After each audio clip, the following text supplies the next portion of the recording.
Mastering doesn't have to be advanced, doesn't have to take many hours, and it surely doesn't have to be expensive. When I first started out producing, I didn't know anything about mastering and it took me years to fully understand. And now I master my own songs and also the songs of a few bigger artists. So I thought I'd make a video on this. What is mastering? Why do you need to master your songs? And how?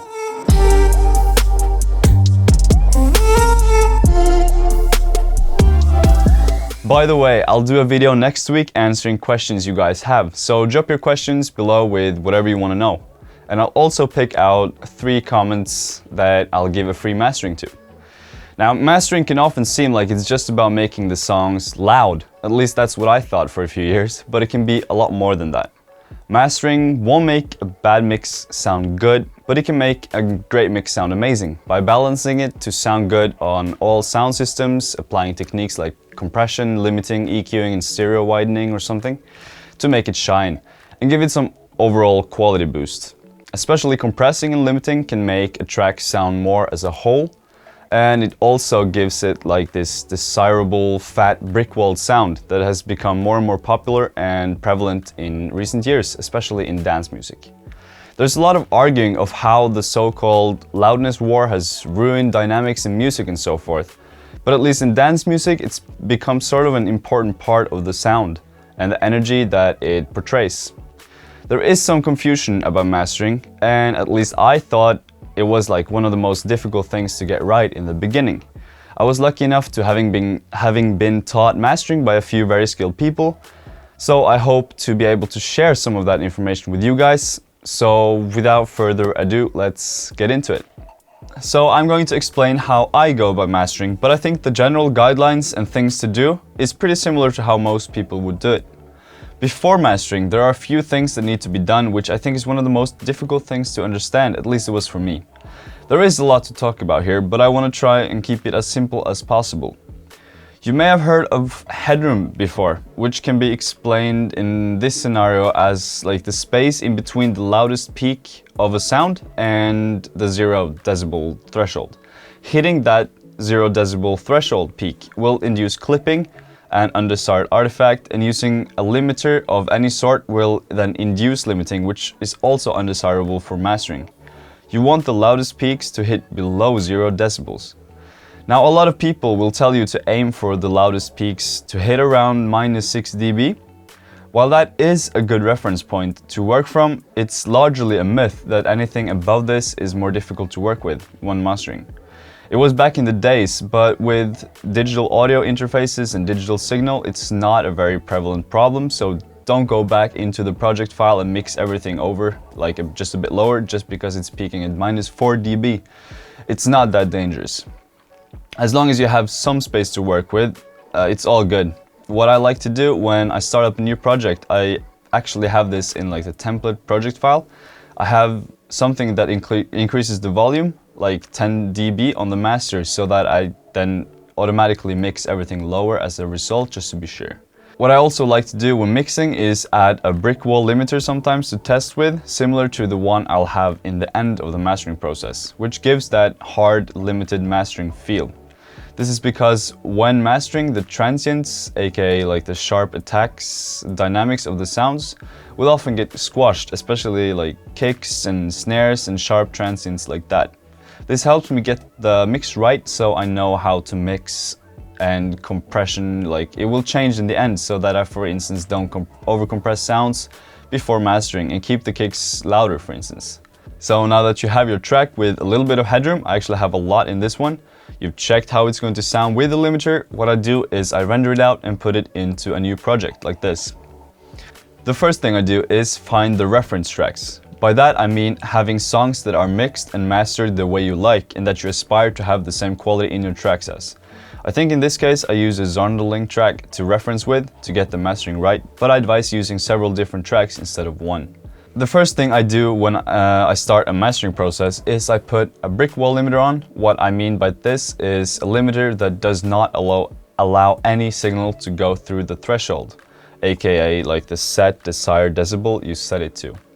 I think most limiters will do the job, but after trying pretty much every single one I could get my hands on, my favorite by far is the Invisible Limiter by AOM.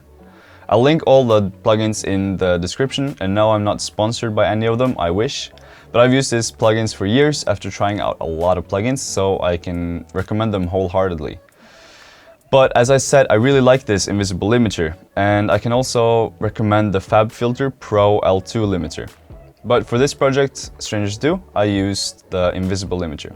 So I put one on the song, and then I set the threshold so that at the highest peaks, which is in the drop and maybe some of the loudest parts of the break, depending on the track, I set it so that at the loudest peaks, it gets cut with the limiter, just not a lot, just a couple of decibels, and just in the absolute loudest moments. In this plugin, it looks like this. This is before, and this is after.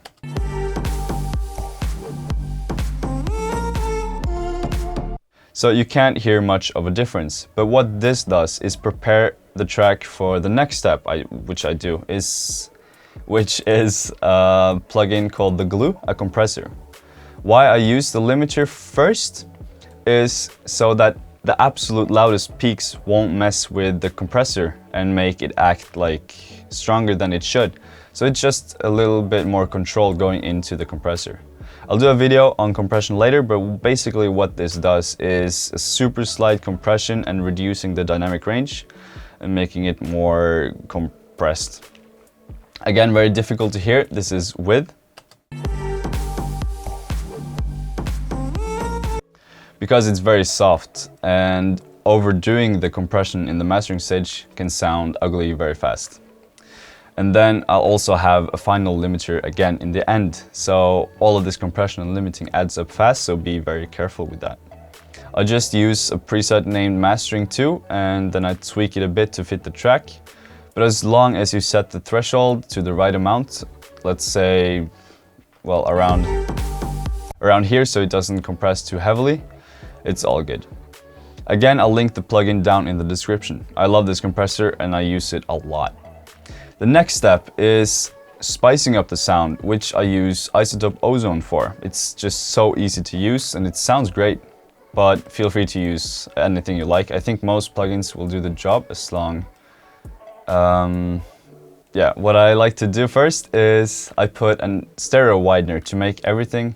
Now this is actually a stereo reduction. It makes everything below 150, 130 hertz mono. And then I make the highs a bit wider. Again, use this very carefully. This was actually quite a lot. You can easily make things sound very bad. Then I'll use the exciter, which is a saturation tool. Sort of works like an EQ, but adds harmonics and slight distortion and works in like sort of a warmer and more natural way, in lack of a better word.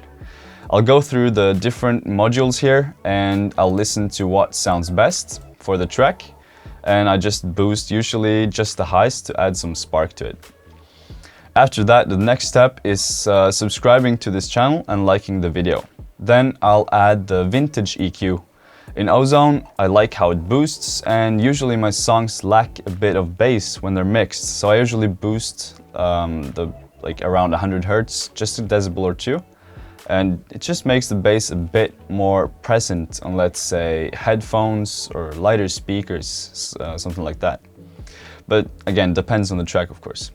Next thing I do also depends on the track, but it's just an EQ where I usually cut out around 500 hertz, where I tend to have a lot of mud and unnecessary information in my mix. But in this track, I actually ended up boosting it just a little bit, which is very rare. But again, everything here depends on the track, and you have to listen carefully with your reference tracks.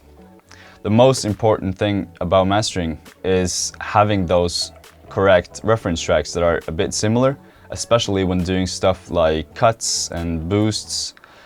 So you kind of need to figure out how much highs you want and compare the bass to the other tracks and so on. Which brings me to my next point, which is checking the master on different systems. Listening to your song on your phone, in a car, small and big speakers alongside the reference tracks is just so valuable. And I know it's a hassle and boring, but it really, really helps. And then the final thing I did here, actually, that was after I had checked it in my car, I think. or on my phone, I heard that it lacked just a little bit of spark in the high end, so I added this to spice up the highs with the Soundtoys CQ plugin. I use this a lot. I just love how it sounds, especially when boosting the high end. By the way, I do this all on like this pre-master channel that then feeds into the master channel, just so I have more control and the possibility of automating the volume easier. Thus, I can choose like how hard the final limiter is pushing the track at different places. I'll often reduce the amount of limiting, aka the volume of the pre-master in the build-up, so that when the drop hits, it feels like it hits a little bit harder, even though it technically isn't louder, but it's just more compressed and brick-walled, which gives like the illusion of a louder sound. So to finish off the mastering, I'll again use the limiter, and again it's the invisible limiter. This time I'll increase the gain pretty much until it's starting to sound clipped, and then I'll tune it back a bit until it doesn't sound bad. Again, using reference tracks is essential to making sure it sounds the right amount of squashed. So what I do is I'll just play around with the gain. So there it clips a bit too much, and then I just drag it down a bit until it sounds just about right. So it's all about trying to get it as loud as possible without too many side effects. Rather be more like err on the careful side rather than overdoing it. Then again, you have to check it on different sound systems, reference with other tracks. But then you should have a pretty good sounding master, in my opinion, at least. But of course, no matter how good the mastering, it just cannot fix a bad mix, so that's like 90% of the battle. But it is a good idea to have some understanding of mastering nonetheless, and I hope I was able to make it a bit more understandable to you. I've had some questions about like instant mastering services like Lander, and I personally wouldn't recommend it. If you follow these guidelines I've run through, you should be able to achieve a more tailored master to your song by doing, well, that. What I do recommend though is sometime trying out a proper mastering studio, such as Wired Masters. I've tried them out for a song. They're amazing. I'll link them in the description, but as I said, I didn't have any understanding of any of it when I started, so I hope it was helpful and that you got something out of it. Remember to comment your questions to win a free master. Feel free to ask, well, whatever you want really, and anything that I spoke about today, and I'll answer you guys ASAP. Thank you so much for watching, and I'll see you guys next week.